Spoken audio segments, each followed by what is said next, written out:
네, 안녕하십니까. 부동산 공부 열심히 하고 계신가요? 예, 자, 오늘은요, 이모주, 갤럭시 S9, S10 최신 기종에서는 셀카 기능에 이모지라는 기능이 있습니다. 한번 활용을 해보시기 바랍니다. 예, 날씨가 좀 차가워졌죠. 자, 오늘은요, 제 기억에 남는 공인중개사님, 부동산, 한번 말씀을 드려보려고 합니다. 베스트 공인중개사, 워스트 공인중개사. 예. 요즘에는요, 공인중개사님들이 거의 100명이면 96명은 여자분들이죠. 아파트라든가 오피스텔 앞에 이런 새롭게 건설된 이런 단지에는 보통 여자분들이 대부분 부동산 거래에 관여를 하고 계시고, 남자분들은 상가라든가 토지, 땅, 뭐 이런 거에 상가 건물, 뭐 이런 거를 하시고, 대부분은 여성분들이 장악을 하고 계신 것 같습니다. 실질적으로도 매매 계약 성사율이라든가 부동산 고객들을 호객이죠. 유도하는 거에는 여성분들이 훨씬 더 매매 계약 성사율이 높기 때문에 사무실을 오픈하는 것은 남자분들이 전주로서 돈을 대고 대부분 실질적으로 계약은 여성분들이 실장으로서 또는 여성 소속 공인중개사들이 계약을 주도하고 있는 것 같습니다. 제 기억으로는 제가 이제 부동산을 공부하거나, 투자를 하면서 한 50건 이상 계약을 하고 공인중개사님들을 상대해 본 것 같습니다. 특히나 뭐 임대차 계약 같은 경우는 뭐 2년마다 갱신을 하게 되기 때문에 계약을 자주 부동산에서 체결하게 되죠. 그리고 뭐 꼭 2년 단위로 한 것도 아니고 특히나 오피스텔이나 원룸 같은 경우는 뭐 1년 단위로 계약을 하기 때문에 수시로 부동산에서 계약을 하게 됩니다. 뭐 이 영상을 보시는 분들 중에는 처음 뭐 계약을 하신 분들도 있고 아직 투자를 안 해보시는 분들도 있고 다주택자 분들도 많이 계셔서 부동산에서 여러 가지 다양한 경험을 하셨을 거라고 생각합니다. 뭐 긴장할 수도 있고 특히나 뭐 억대 단위 5억, 10억짜리 아파트 계약을 할 때는 상당히 좀 긴장을 하게 되죠. 그런데 지금 계약을 많이 하다 보면 조금 긴장도가 좀 떨어진 측면도 없지 않아 있는 것 같습니다. 자, 오늘 말씀드려볼 것은요, 베스트 공인중개사님, 워스트 공인중개사님인데요. 대부분 뭐 중개사님들은 부동산 수수료가 목적이고 그것을 통해서 삶을 영위하시기 때문에 어떻게 하든지 뭐 거래가 성사되도록 하는 게 주 업무시죠. 그러다 보니까 뭐 여러 가지 소개를 해주고 공을 들였는데 계약이 거래가 안 되면 손님한테도 막말을 하는 경우가 많았던 것 같아요. 저도 막말을 많이 들어봤습니다. 몇 억짜리 아파트를 그냥 몇 번 건물 뭐 3개, 4개 봤다고 해서 바로 계약을 체결을 하면 안 되잖아요. 그러다 보니까 3개, 4개 물건을 보고 결국은 계약까지 이르지 못하면 공인중개사의 그 성향에 따라서 엄청나게 짜증을 내거나, 조금 블랙리스트 손님이라고 면전에 대고 그렇게 말하는 공인중개사님들도 있었어요. 지금이야 뭐 웃고 넘어가지만, 한편으로 마음에 상처가 되는 경우도 종종 있었죠. 제가 오늘 말씀드려볼 것은 요즘이야 뭐 제가 공인중개사님을 활용해야 되기 때문에 중개사님들 떠받치고 있죠. 그러나 초창기에서는 어떻게 하면 좀 말 좀 사정사정 해가지고 부동산 수수료를 좀 뭐 깎아볼까 이런 고민을 했었죠. 요즘에는 전혀 그런 거 안 하죠. 초짜들이나 그렇게 합니다. 우리나라 그 부동산 수수료율이 정액제가 아니고 부동산 중개 사무소하고 협의를 해서 조정할 수 있게끔 돼 있는데 실제로는 거의 뭐 정액이죠. 뭐 0.9%, 0.4%, 0.2% 뭐 이렇게. 그러다 보니까 뭐 거의 뭐 부동산 수수료를 협상한다는가 그런 거는 뭐 없다고 보시면 되고 대부분은 그냥 공인중개사님들이 하는 역할이 보여주고 매매계약서 작성하고 뭐 뻔하죠. 그래서 이런 거 해주고 그렇게 많은 수수료를 받냐 하는 생각도 드는데 점점 투자 횟수가 늘어나면서 중개사님들을 활용하는 정도에 따라서 돈이 아깝거나 아깝지 않은 경우가 생기는 것 같습니다. 자, 제 기억에 남은 가장 워스트 공인중개사님은 예전에 제가 이제 초창기에 투자 경험이 많지 않았을 때 물론 오피스텔이라든가 원룸의 매매 경험은 있었지만 분양권 매매는 처음이었어요. 그래서 분양권을 부득불하게 팔게 되는 경우가 있었는데 프리미엄은 거의 얻지는 못하고 그냥 분양 가격에서 그냥 1,000만 원만 더 받고 넘기는 거였어요. 그러다 보니까 명의를 받는 분하고 같이 부동산을 찾았고 근데 문제는 뭐였냐면 저도 그게 첫 경험이었고 그 매수인 분도 분양권은 처음 받으신 분이었기 때문에 명의를 바꿔야 되잖아요.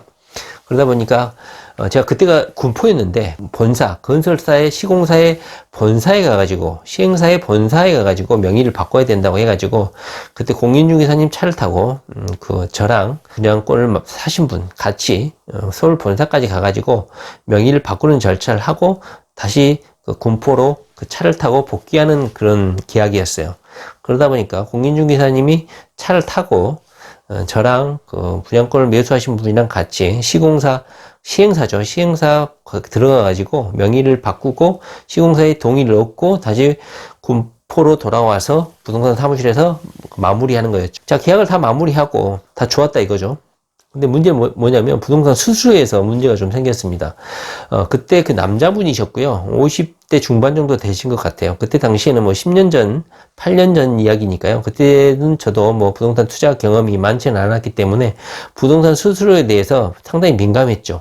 지금이야 중개사님들한테 부동산 수수료에다가 뭐 식사라도 하시라고 돈을 더 드리기도 하지만 그때 당시에는 돈 한 푼 아끼고 돈도 없으니까 그때 당시에는 부동산 수수료에 되게 민감했죠. 그러다 보니까 이게 지금 아파트 매매 계약이 아니고 분양권 계약이잖아요. 여러분들도 아시겠지만 분양권 수수료하고 부동산 매매 계약 수수료하고는 달라요. 그때 당시엔 저도 분양권 매매 계약이 처음이었기 때문에 부동산 수수료가 좀 다르더라고요. 어떤 프리미엄을 더하기 빼기 해가지고 요율을 곱하는 거였거든요. 그런데 부동산 이 분양권 매매 계약서를 쭉 보니까 공인중개사님이 아파트를 매매 계약서로 체결한 거야. 아파트를 매매한 걸로 수수료를 작성한 거야. 그래서 제가 그걸 지적을 했어요. 아니 이것은요 분양권 거래잖아요. 해가지고 결국은 수정을 했죠. 좀 그때 자존심을 상했나 그랬는지 모르겠어요. 그래서 예를 들면 100만 원이라면 아파트 매매 계약은 분양권 거래는 뭐 45만 원, 50만 원밖에 안 되는 거였었어요. 그러다 보니까 이제 제가 현금으로 이제 드리고 인사를 드리고 이제 마무리됐으니까 분양권을 사신 분을 이제 놔두고 제가 먼저 바쁘니까 먼저 나왔어요. 그런데 부동산 사무실을 나오는데 저의 뒤통수에 대고 제가 문을 열고 막 나오는데 제가 들으라고 하는 소리인지는 모르겠는데 저 씨발 새끼를 봤나 이게 동영상이라서 경고를 먹을지는 모르겠는데 정말 그랬어요. 중개사님이 그 남자분이셨는데 그때 옆에 부인도 실장으로 같이 있었던 것 같아요. 옆에 실장도 있었는데 그 컴퓨터 앞에 앉아가지고 제가 이제 인사를 드리고 문 밖을 나가는데 저 개새끼 같은, 아직도 기억이 선명해요. 저 개새끼, 씨발놈, 이런 욕이었어요. 제가 그때 너무 충격을 받았어요. 아니, 부동산을 찾은 손님한테 뒤통수에 대고 들으라고 저렇게 욕을 하는 게 사람이냐, 이런 생각이 들었어요. 그래서 제가 그때 당시에는 좀 어렵고 부동산 경험도 적었기 때문에 바로 뒤로 돌아서가지고 지금 저한테 뭐라고 했어요? 욕했어요? 하면서 지금 같으면 악을 질렀을 텐데 그때 당시에는 못 들은 척 하면서 그냥 부동산 문을 닫고 그냥 나왔어요. 왜 그때 공인중개사님이 저한테 그런 욕을 했을까? 지금도 아마 치명적인 기억으로 자리 잡고 있어요. 부동산 사무실에 저렇게 손님한테 욕을 하는 사람도 있구나 하는 생각이 들어요.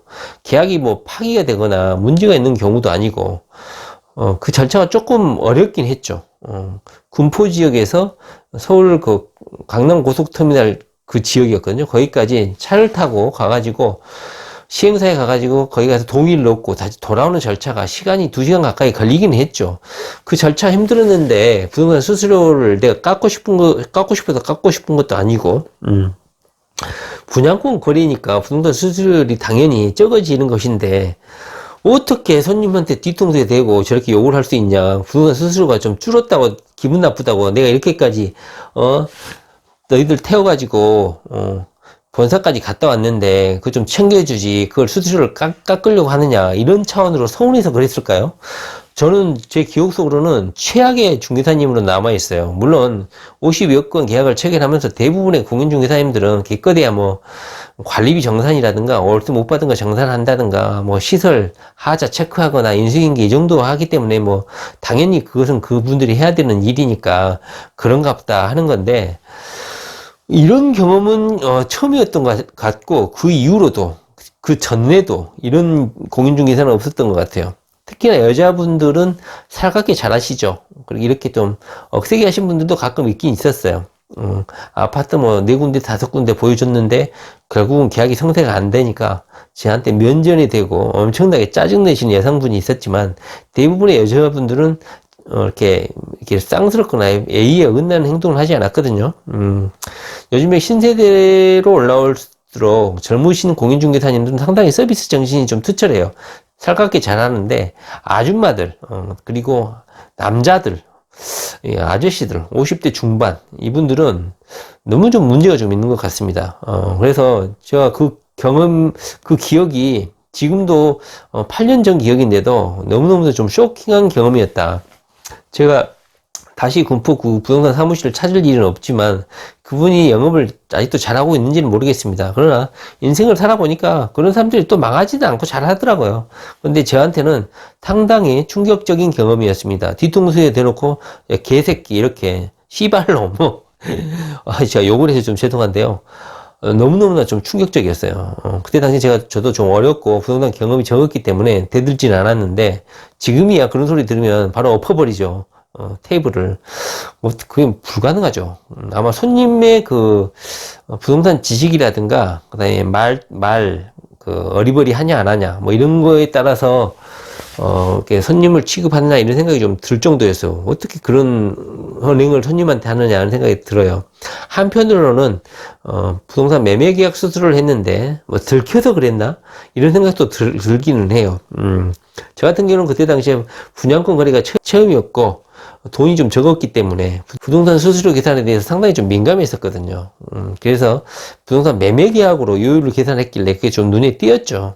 그걸 지적받아서 그런 것인지 아니면 내가 너희들을 태우고 고생을 이렇게 해서 부동산 매매 계약을 체결했는데 너가 나를 좀 챙겨줘야지 그걸 또 깎냐 이런 차원에서 저한테 욕을 한 것인지는 모르겠어요. 그러나 저한테는 그 이후로는 이런 경험이 뭐 이 정도 급은 없었지만 상당히 그때 당시의 충격적인 경험은 지금까지 부동산 거래를 하면서 최악의 공인중개사님으로 좀 기억이 되는 것 같습니다. 좀 길었는데요. 반면에 가장 좋은 베스트 공인중개사님도 남자분이야. 여자분이 아니고 남자분이야. 그런데 나이가 좀 다르죠. 자, 베스트 공인중개사님은요, 다음 영상에서 시간 됐을 때 말씀을 한번 드려보도록 하겠습니다. 하여튼간, 요즘에는 그런 공인중개사님이 없겠지만, 자기 기분 나쁘다고, 뭐가 기분 나빴을까? 아무리 생각을 해봐도 아마도 그 지적받은 거, 그 다음에 두 번째로는 뭐 2시간 반, 3시간 걸려서 시공사에 갔다 왔는데 그거에 대한 고생을 쳐주지 않느냐 그런 느낌 때문에 그렇게 제 뒤통수에 대고 욕을 한 게 아닌가 하는 생각이 듭니다. 자, 그렇게 영업을 하시면 망해야 되는데 이 세상은 말이죠, 그렇게 악독한 사람이 또 살아남고 돈을 더 잘 버는 것 같아요. 하여튼 뭐 어떻게 지내고 계시는지 궁금은 합니다. 제 기억에 가장 최악의 공인중개사님으로 그분을 한번 말씀드렸습니다. 바로 손님한테 뒤통수에 대고 욕을 하는 거 들으라고 한 것 같아요. 제가 보기에는 들었거든요. 제게는 최악의 그런 공인중개사님으로 기억이 되고 있습니다. 네, 다음 시간에 뵙겠습니다. 네, 부동산 공부 열심히 하세요. 네.